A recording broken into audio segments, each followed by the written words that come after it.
인간에게 있어서 가장 기본적인 단위가 뭡니까? 가정입니다. 각 개인의 가정이 바로 서지 못하는 사회나 국가가 결코 바로 설 수가 없습니다. 가정이란 울타리는 대초에 하나님이 인간에게 정해주신 가장 신성한 보금자리입니다. 이런 가정을 어떻게 하면 아름답고 축복받는 가정으로 갖고 갈 수 있을까 하는 문제를 생각해 보고자 합니다. 가정은 사랑을 바탕으로 이루어진 하나의 공동체로서의 인간이 처음 탄생하여 좋다는 사회생활의 기본 단위가 가정입니다. 남편은 아침 일찍 일어나서 출근하여 밤늦게 집에 들어와서 잠시 눈을 붙이고 다음 날도 일찍 나가는 일이 하나 단독되면서 가정은 어찌 보면 여인숙이나 다름없을 수도 있을 겁니다. 요즘 세월이 많이 변했습니다. 여성들의 지위 향상과 함께 사회 참여도가 높아짐에 따라서 낯들이 부부도 많고 시들 비우는 일이 많아지면서 이런 일로 인하여 자녀들은 학교에서 돌아와도 누군가 따뜻하게 낮아주는 사람이 없는 일이 대부분입니다.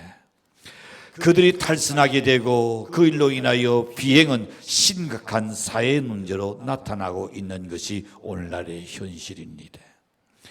엄마가 돌봐주지 못하니 학교에서 어디로 학원에서 학으로 몇 개를 땡땡이 돌리는 현실이 아닌가 말입니다. 그렇다면 어떻게 해야 나의 소중한 가정에 웃음의 꽃이 튀고 생활의 열매를 맺도록 할 수 있는가? 이 시간 성도의 가정 생활에 대하여 함께 날씬의 은혜를 나누기를 원합니다. 첫 번째 생각해 봅니다. 부부는 피차 서로 사랑해야 합니다. 부부는 어떻게 하자고요? 피차 서로 사랑해야 대상입니다. 누가 높고 낮은이 없습니다. 한 몸입니다. 남자의 갈비뼈를 뽑아서 여인을 만들었다 했습니다. 너는 내 살 중에 살이요 뼈 중에 뼈라고 아담이 이야기했습니다. 그러니 한 몸이기 때문에 피차 서로 사랑해야 합니다. 골로새서 3장 19절에 보시면 이렇게 날씬합니다. 골로새서 시작. 남편들아 아내를 사랑하며 뭐하지 말라? 채달기롭게 하지 말아라. 그 다음에 남편들아 아내 사랑하기를 그리스도께서 교회를 사랑하시고 그 교회를 위하여 자신을 주신같이 하라 그랬습니다. 주님이 교회를 여러분을 사랑해서 어떻게 주셨습니까? 십자가에서 목숨을 주셨습니다. 그와 같이 아내를 이 목숨같이 사랑하라. 그것이 주님의 분도하심입니다. 가정은 무엇보다도 부부 간의 사랑의 첫째입니다. 남편과 아내는 서로 깊이 이해하고 사랑하며 유래주는 인생의 반려자입니다. 부부 간에 변치 않는 사랑 안에서만이 아름답고 행복한 가정을 이룰 수 있는 것입니다. 남편들은 그리스도께서 논된 교회를 사랑하셨듯이 아내를 사랑해야 할 의무를 주님께서 날씬합니다. 이것은 아내가 남편에게 독종하라는 것보다 어찌 보면 더 폭발적이고 더 큰 의무에 속하는 것입니다. 우리의 옛날도 이런 날이 있습니다. 여인은 노릇과 같다. 꽃과 그 다음에 그릇과 같다. 잘못 다루면 그릇은 깨지고 조금만 방치하면 시들어 버려요. 그래서 여인은 꽃과 낯익은 이 그릇과 같은 건 존재입니다. 그래서 주님께서는 말씀합니다. 그리스도께서 교회를 위하여 자기 몸을 내준 것 같이 남편들아 내 아내를 자기 몸과 같이 사랑하고 돌봐줘야 한다. 아내는 남편의 소유물이 결코 아닙니다. 뿐만 아니라 수하에 있는 사람도 아닙니다. 우리 가운데는 그런 분이 없겠지 나는요. 이방인 가운데는 그렇다 그러더라고요. 바로 앞에 있는 잿들이 자신이 갖다 써도 될 수 있는 충분한 건강이 있는데도 부엌에 일하는 아내를 불러서 여보, 그 재떨이 좀 갖다 달라. 저기 있는 라이터 좀 갖다 달라. 여러분, 그가 움직이기 불편하는 아내도 움직이기 싫어하는 겁니다. 결코 이런 수와에 있는 사람이 아닙니다. 남편들은 용신해야 합니다. 그래야 행복한 가정을 이룰 수가 있는 겁니다. 골로새 3장 18절에 보시면 이렇게 말씀합니다. 아내들아 남편에게 독종하라. 이는 주 안에서 어떻게 한다? 마땅하니라. 아내들은 놀이되는 남편에게 독종해야 할 것을 잊지 말아야 합니다. 물론 여기서 독종이란 말은 주 안에서입니다. 하나님의 말씀 안에서, 하나님의 진리 안에서 남편에게 독종할 것을 명하셨습니다. 그러므로 두두간의 피차 서로 사랑과 서로 이해하고 그리스도의 사랑으로 연합하는 가정을 만들어 가야 한다 말입니다. 그래서 같이 있는 사람은 참 좋은 것이 추구하는 가치관이 같아요. 그들이 달려가는 길이 같기 때문에 날씨나 때 서로 놀이를 숙이고 낫대려고 할 겁니다. 그러나 이방인과 그리스도인들이 그들의 삶과 그들의 가치관과 그들의 추구하는 것이 다 다르기 때문에 얼마나 힘드시겠습니까? 그렇다면 안는 남편을 두셨다는 빨리 늦게 할 수 있는 연대시기 바랍니다. 안니는 아내를 주셨다는 하루속히 그리스도 안에 깊이 들어올 수 있도록 노력해야 합니다. 울어야 합니다. 기도해야 합니다. 불편한 그 이상으로 하나님께 기도하는 연대시기를 바랍니다. 가정이라고 하는 이 공장이 아무리 나찰 없이 잘 돌아가기 위한다면, 아무런 나찰 없이 기계가 잘 돌아가려면 어떻게 해야 할까요? 사랑이라는 윤활유를 쳐야 합니다. 모든 기계는 윤활유에 의해서 잘 돌아갑니다. 요즘은 자동차 참 좋아졌습니다. 저희들이 이제 잘할 때나 또 저희들이 예전에는 꼭 자동차에다가 그리스를 쳤습니다.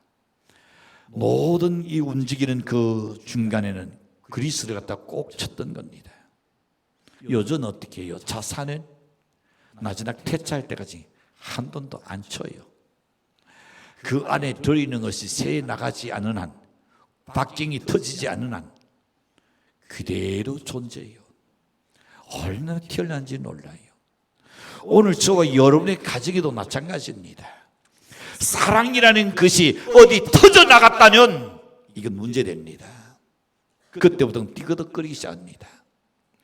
두 사람의 사랑이 결코 다른 곳으로 흘러나가지 아니하도록 우리는 박경을 잘 간수해야 합니다.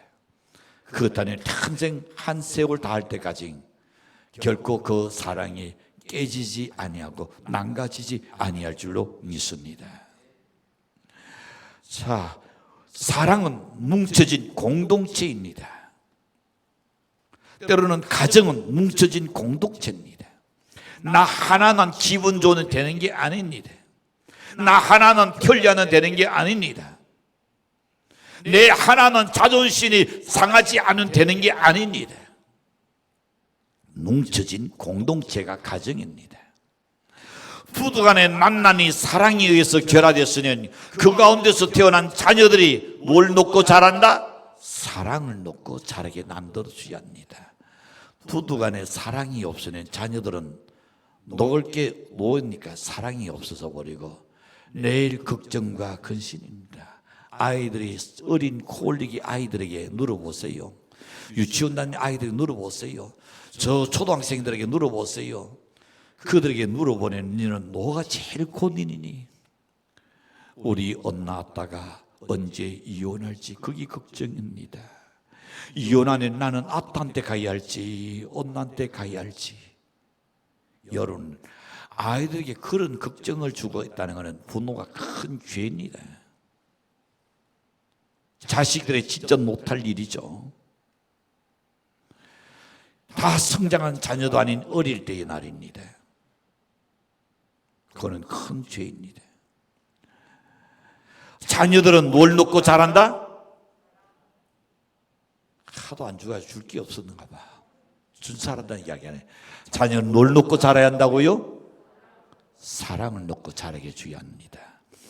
그래서 되게 다 똑같은 건 아닙니다. 나는 사랑을, 부부 간의 사랑을, 엄마 아빠의 사랑을 충분히 놓고 자란 자녀들은 이성에 빨리 탈선하지 않아요.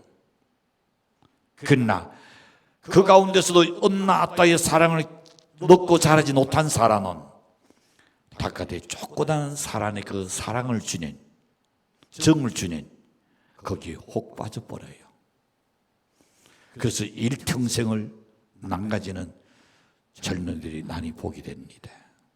여러분, 우리는 아빠의 사랑, 엄마의 사랑을 자녀들이 놓고 자라게 만들어줘야 합니다. 그러므로 가정 공동체의 부부들이 가져야 할 최우선적인 것이 바로 사랑입니다. 부부 관계에서 일체의 원리가 이루어져야 하는 겁니다. 이것이 태초에 하나님이 세우신 가정의 원리입니다. 남편으로서 아내를 이해할 것이 있다는 뭡니까? 사랑입니다. 아내가 남편에게 할 것이 있다는 복종입니다. 주 안에서. 다시 말해서 피차 서로 죽기까지 사랑하며 죽기까지 복종하며 사는 연애 가정 되시길 바랍니다. 행복이란 단어와 사랑이란 단어는 떼어놓으려니 떼어놓을 수는 부두와 같은 그런 사이가 아닐까 생각해 봅니다. 행복하다는 것은 사랑받고 있다는 증거지요. 사랑한다는 것은 행복을 지금 창조할 수 있는 겁니다. 이 세상에 행복한 부부 생활을 원치 않는 사람은 아마도 없을 겁니다. 에베소 4장 32절 보시는, 서로 어떻게 하냐? 불쌍히 여기며 서로 용서하기를 하나님이 그리스도 안에서 너희를 용서하신 같이 하라 그러십니다.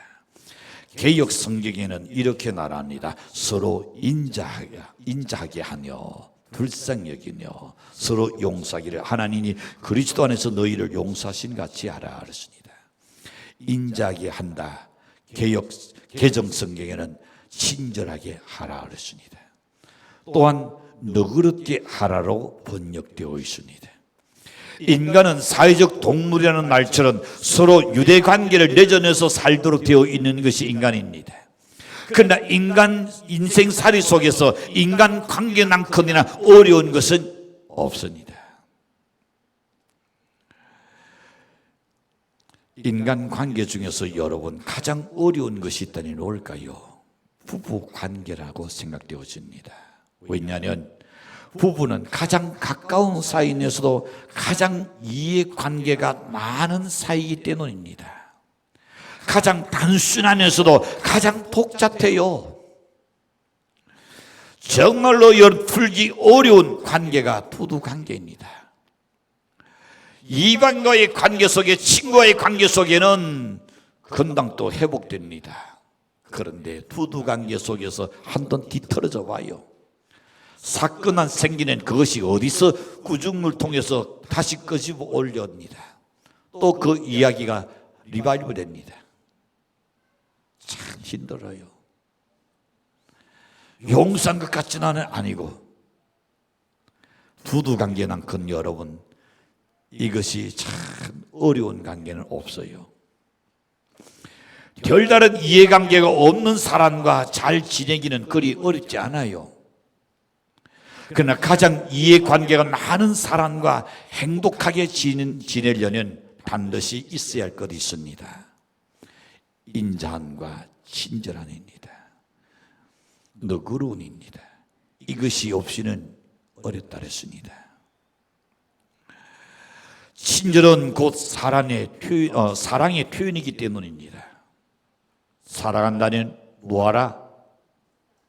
하도 안 해봐서 너 기억이 나야지, 그죠? 사랑하는 뭐하라?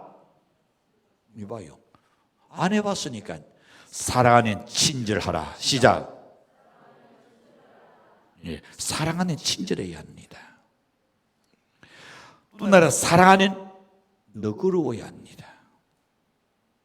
사랑한다는 너그러워야 돼요. 자, 너그러움 또한 깊던 사랑의 표현입니다. 어떤 이는 이렇게 말하는 사람도 없잖아 있습니다. 표현을 안 했을 뿐이지 속으로 사랑한다. 여러분, 그 날이 믿으십니까? 그 날은 상대방을 기만하는 날입니다. 내가 표현을 안 했을 뿐이지 내가 당신을 참 사랑한다고. 여러분, 사랑은 상대가 느낄 수 있어야 그게 사랑입니다. 아니? 상대가 감동할 수 있어야 그게 사랑이요. 내 속으로는 아무리 사랑해도 상대는 전혀 감각이 없으면 그건 사랑이 아니요. 에이, 남자가 난사스럽게 그거 너 나를 꼭 해야 되나? 사랑해봐요. 안 하는지. 연애할 때 한번 생각해봐요. 안 하든지. 그래도 어쩌다가 살다 보니까 이제는 꼭 필요한 날밖에 없어요. 아는 밥 놓나 자자.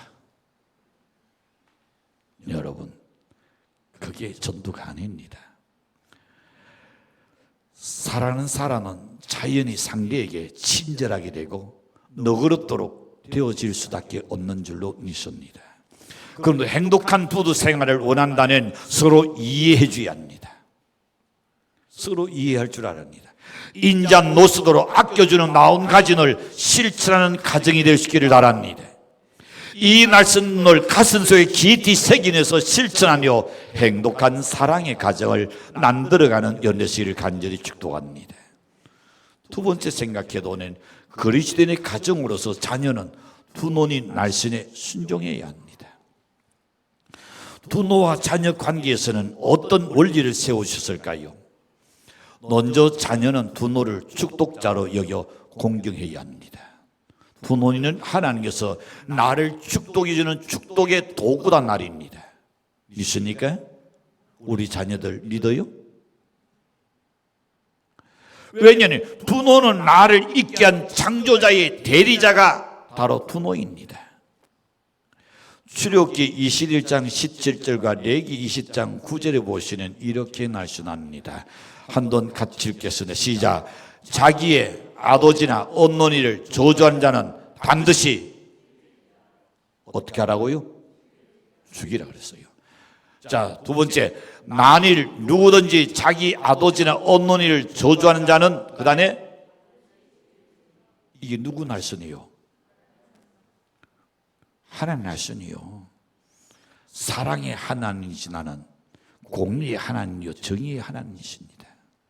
그래서 구약의 계명과 율법 속에서 자기의 부모를 저주하는 인간이 있으면 끌어내서 죽여버리라 그랬어요.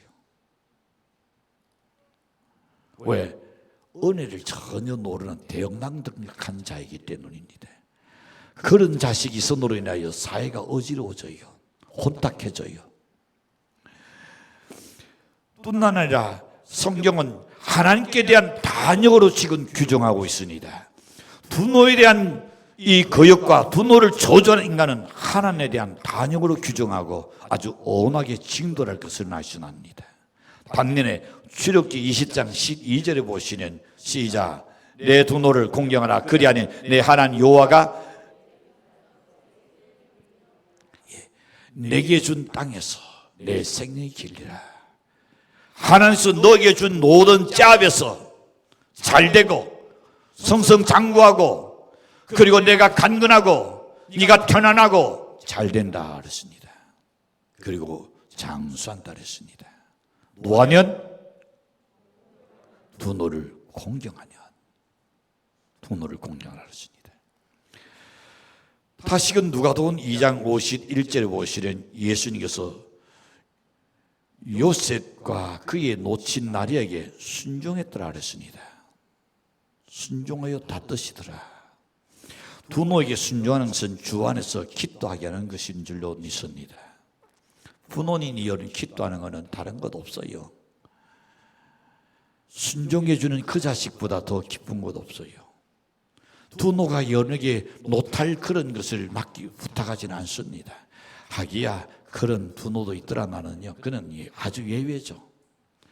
웬만한 모든 부모는 자식이 잘 되길 원하고 그래서 얘야 이거 달아 저거 달아, 이렇게 해서는 좋겠다 저렇게 해서는 좋겠다. 자식이 잘 되기를 원합니다. 때로는 연세가 드셔가지고 이제는 뭐 자식이 부탁할 것 없죠. 때로는 자기의 속에 있는 핫소연하고 동네에 일어났던 일을 핫소연하고 그럽니다.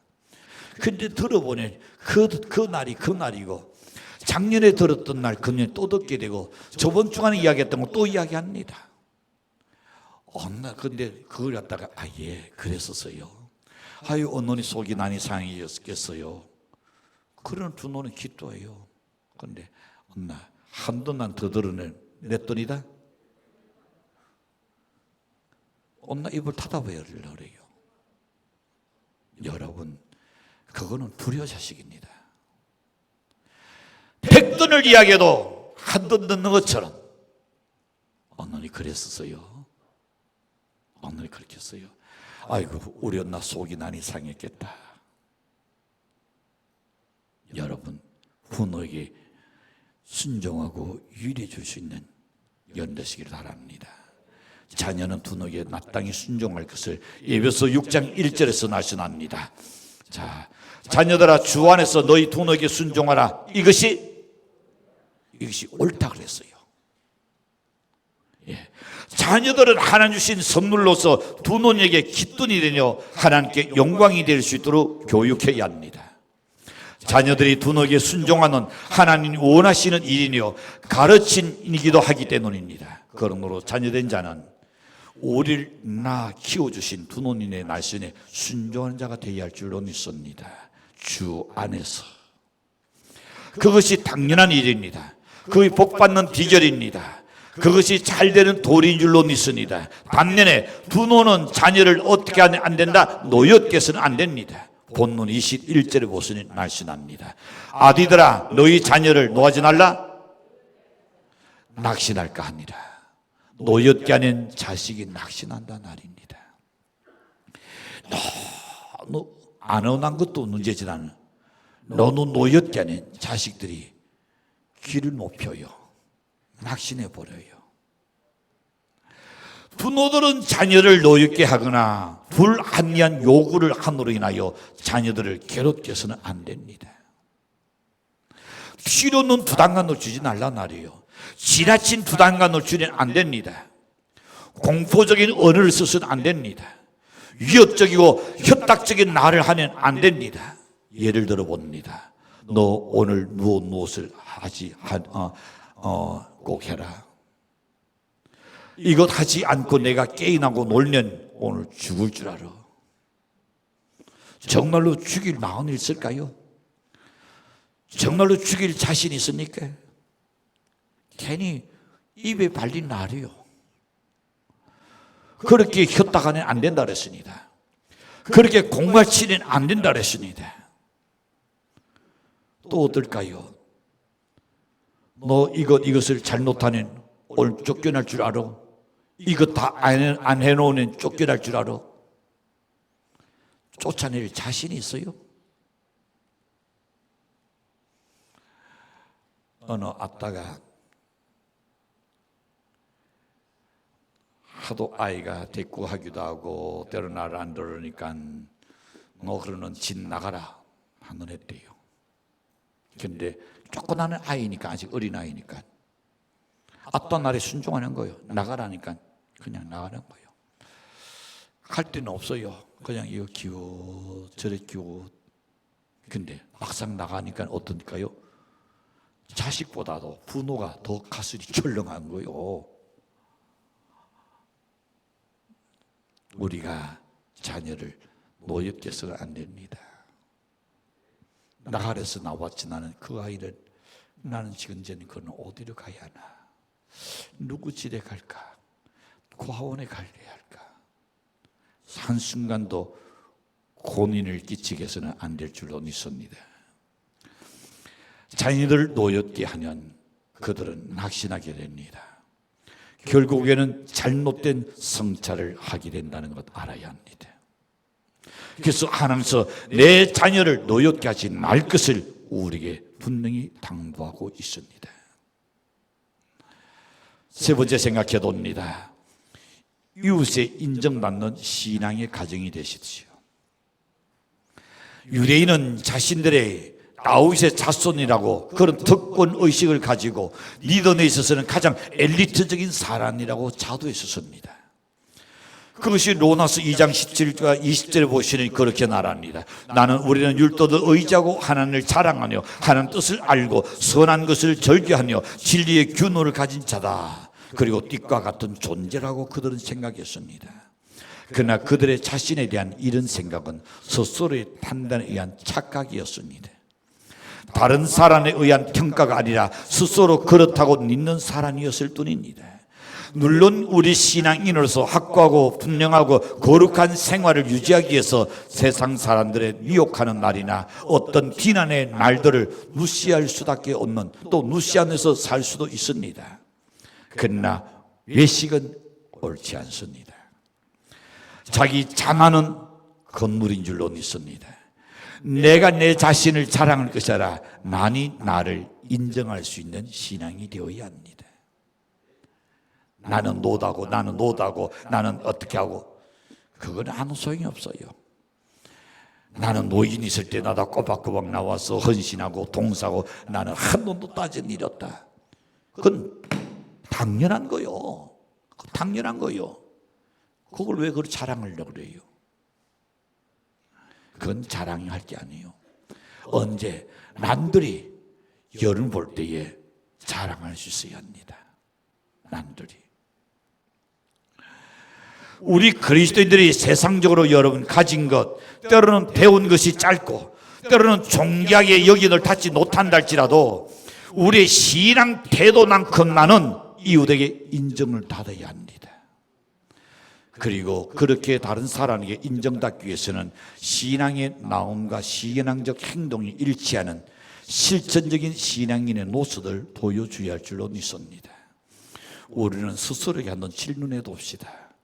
자신은 열심히 믿었다고 생각했는데 그것이 사람에게조차도 비난받아야 한다는, 결국 마지막 날 주님한테 우리는 버림받을까? 정말로 걱정이죠. 그러므로 이제 우리 리더의 상태를 한번 냉정히 한번 재정리해 봅시다. 첫째는 우리의 리더는 주위 사람들로부터 인정을 받고 있는가? 둘째는 자신이 작은 개념부터 지키고 실천하도록 자신을 먼저 가르치고 있는가? 세 번째는 바른 물질관을 가지고 있는가? 세상의 모든 문제는 물질 때문에 생긴다 해도 과언이 아닐 겁니다. 다른 물질을 가져야 합니다. 물질의 소유주는 하나님이십니다. 오늘은 관리인이요 청직입니다. 재물을 어떻게 사용할 것인가 하는 이 문제와 물질을 어떻게 사용할 것인가, 어떻게 내가 얻을 것인가, 중요한 문제입니다. 하나님의 영광을 위해서 우리는 사용되어져야 합니다. 그래서 사도 바울은 내가 먹든지 마시든지 무엇을 하든지 다 하나님의 영광을 위해서 하라 그랬습니다. 그리고는 네 번째, 형식보다는 그 마음 중심이 리더로 하나님을 섬기고 있는가? 이런 질문에 현명한 대답을 내리면서 리더로 신앙생활하는 성도의 가정이 되시기를 바랍니다. 오늘도 그리스도의 가정 생활은 아름다운 가정, 축복받는 가정이 되셔야 합니다. 이웃 관계에서도 나보다 남을 존중히 여기며 덕을 중시하며 살아가야 할 줄로 믿습니다.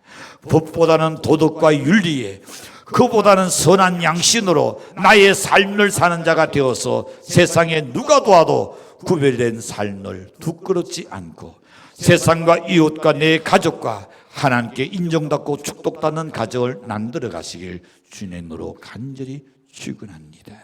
기도합시다.